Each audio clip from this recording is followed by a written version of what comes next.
The Abbot Pass hut is an alpine hut located at an altitude of 2,925 meters in Abbot Pass in the Rocky Mountains in Alberta, Canada. It is nestled between Mount Victoria and Mount Lefroy, straddling the Continental Divide, which, in this region, defines the boundary between Banff National Park in Alberta and Yoho National Park in British Columbia. While close to the border, the hut lies entirely in Banff National Park, and is the second highest permanently habitable structure in Canada. The hut is maintained by the Alpine Club of Canada. History: the pass and the hut are named after Philip Stanley Abbot, who became the first mountaineering fatality in North America after he fell in an attempt to make the first ascent of Mount Lefroy in 1896. The hut was originally built in 1922 by Swiss guides working for the Canadian Alpine Association to shelter clients attempting to climb Victoria and Lefroy. Much of the construction material was carried from Lake Louise on horseback across the Victoria Glacier and winched carried on guides back south. The pass on a route known as the Death Trap because of its exposure to avalanches and crevasses. The CAC operated the hut for 40 years, and in the 1960s turned the operation over to Parks Canada, which renovated it with the help of volunteers. In 1985, the Park Service turned the hut over to the Alpine Club of Canada, which has renovated it several times since. The hut was designated Abbot Pass Refuge Cabin National Historic Site of Canada in 1992, and, in 1997, a federal plaque was placed outside its front door, because many guests of the Chateau Lake Louise were trying mountaineering for the first time. Edward Fuse, a Swiss guide, suggested that the CPR build a rest stop between Lake Louise and the hut. In 1924, the Plain of Six Glaciers tea house was built to accommodate overnight guests. Access: Abbot Pass may be approached from either the Lake O'Hara area on the British Columbia side, or the more technically demanding route from Lake Louise on the Alberta side. The hut is rarely used in winter due to avalanche hazard. From Lake O'Hara, the approach via Lake O'Hara is by far the most popular route into the hut. It is safer and less technical than going in via the Death Trap of the Furman Ledges. It involves about 900 meters of elevation gain and 3 to 5+ hours from Lake O'Hara to the hut depending on conditions and the strength of the party. People should not automatically assume they can always get to the hut, since some groups have been caught out overnight on the trail or stranded at the hut in bad weather conditions. The first hurdle on this approach is getting on the bus to Lake O'Hara. The bus is operated by Parks Canada and is used to control the number of people going to Lake O'Hara. Reservations are difficult to obtain. However, an automatic reservation on the bus can be obtained by booking a reservation at the Abbot Pass hut with the Alpine Club of Canada.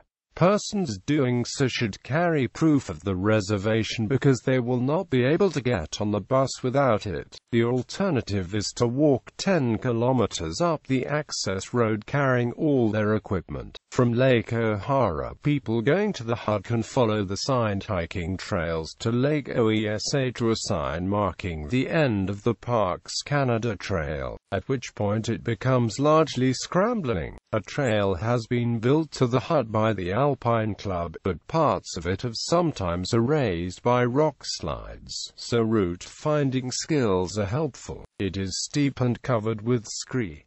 A helmet is a good safety precaution in case of rockfall, and an ice axe in case of ice or snow on the trail. One avalanche fatality has occurred on the route, so it should not be undertaken when avalanches are possible. From Lake Louise. The route from Lake Louise involves significant objective hazards. A broad path leads from the Chateau Lake Louise along the lakeshore past the tea house and onto the Plain of Six Glaciers. It then continues on into the deep gorge between Mount Victoria and Mount Lefroy, known as the Death Trap. Persons going through this should move rapidly in case of serac fall or avalanches from the glaciers above. It involves crossing a number of crevasses in the glacier and may be impassable due to wall-to-wall bergschrund at the upper end. This is not an attractive route and should only be attempted by strong alpinists when there is deep snow cover on the glacier. Activities. The hut is often used as a base for alpine climbing on Mount Victoria and Mount Lefroy, and as a destination in itself for ambitious hikers. One of the reasons for the popularity of the hut is that climbers can ascend both Victoria and Lefroy in a weekend. The normal route up Mount Lefroy is via the west face, going straight up the slopes from the hut toward the summit. There are routes up 3 separate gullies from the hut. The choice of the best one depends on snow conditions. The most popular route up Mount Victoria is from the hut via the southeast ridge to the south summit. Another popular route is a traverse of Mount Victoria, which can be done in either direction, either to or from the hut. In a rarely observed feat of ursine mountaineering, a grizzly bear was once seen doing the traverse of Mount Victoria via Abbot Pass.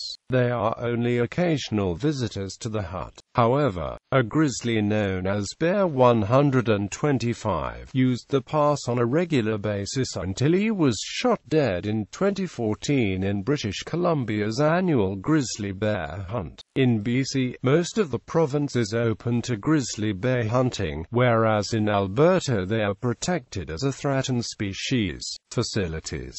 The hut sleeps 24 on its upper floor, and has both a wood stove for heating and drying, and a propane system for cooking and lighting. The kitchen is stocked with standard cooking utensils. Wood and propane are flown in annually by helicopter by the Alpine Club of Canada. There is an outhouse a short distance from the hut. Since human waste must be flown out by helicopter at great cost, visitors should avoid dumping garbage in the toilet. Nearby: Mount Victoria, Mount Lefroy, Lake Louise, Lake O'Hara, Elizabeth Parker Hut. Maps: Lake O'Hara, 1 to 20,000. The Adventure Map. Chrismar Mapping Services. ISBN 0929140397. This map shows trails and area highlights in detail. Lake O'Hara, 1 to 20,000. Guides for hiking and recreation in the Canadian Rockies.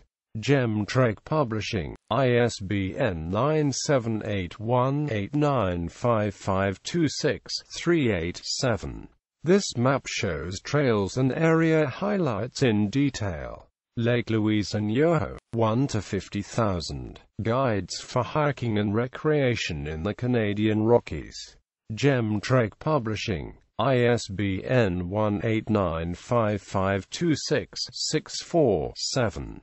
82N8, 1 to 50,000. National Topographic System. P. Canadian Government.